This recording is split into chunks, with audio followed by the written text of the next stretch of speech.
More than a couple of years ago, when I lived in San Diego, I was driving my motorcycle around, and for some reason, an officer of the law decided that I was violating that law. So I'm on the side of the road, and my own technique for trying to get out of a traffic ticket is to basically put my hands in the air and throw myself on the mercy of the court instead of doing the roadside lawyer routine. It actually works a lot of times. Like, oh, you got me. Sorry about that. Well, it didn't work this time. I don't know what I was doing. No doubt that I was not guilty of whatever he was accusing me of. But he had his pad out. He had written the first couple lines on his pad, getting ready to write me a ticket. And all of a sudden, I heard on his radio, it said, "Oh, we got in cop voice, we got a naked guy at the corner of 4th and Washington. Respond immediately. All units or whatever." And everybody knows that means some guy was on drugs, threatening people, a danger to himself, a danger to others, dangers to the cop. The cop just shook his head, looked at me, I looked at him. He knew I had just dodged a bullet, and he took off.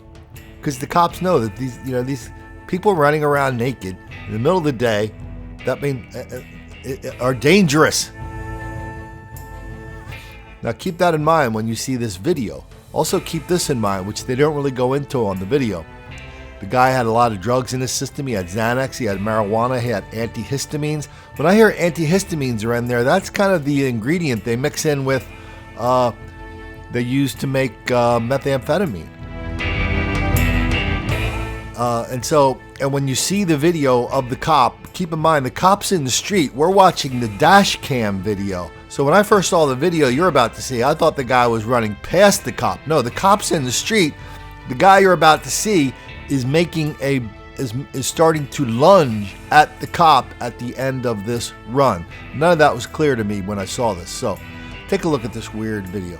On Robin Oswald's right arm, a permanent reminder of her friend David Joseph. Well, it means you're forever in my heart. His brother wrote it in Haitian Creole, their native language. For now, it's kind of like my way of knowing that he'll always be with me, even though he's not here physically. Today, she learned the police officer who took Joseph's life will not face criminal charges.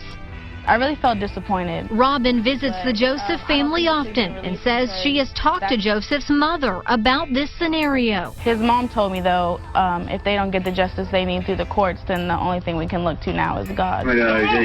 She says the final moments of his life were hard to watch, but gave her more perspective about the officer's actions that day. I don't know what was going on, but he needed help, obviously. In a situation like that, somebody needs some help. And as a police officer, you should be trained to recognize that from the jump immediately.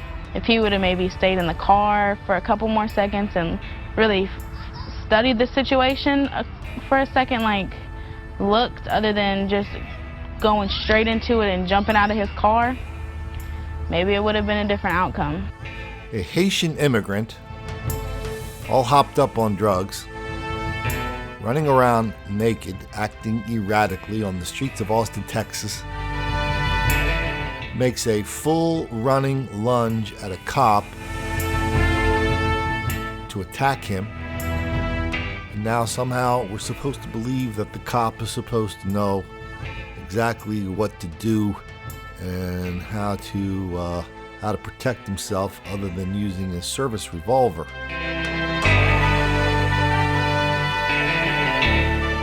Things would be a lot less complicated if Haitian immigrants weren't running around the streets of America doing drugs, attacking cops. And then the dead guy's friends would not have to remind us on TV. There were a lot of options. There were a lot of options you could have taken. All of them involved, don't make the black kids angry.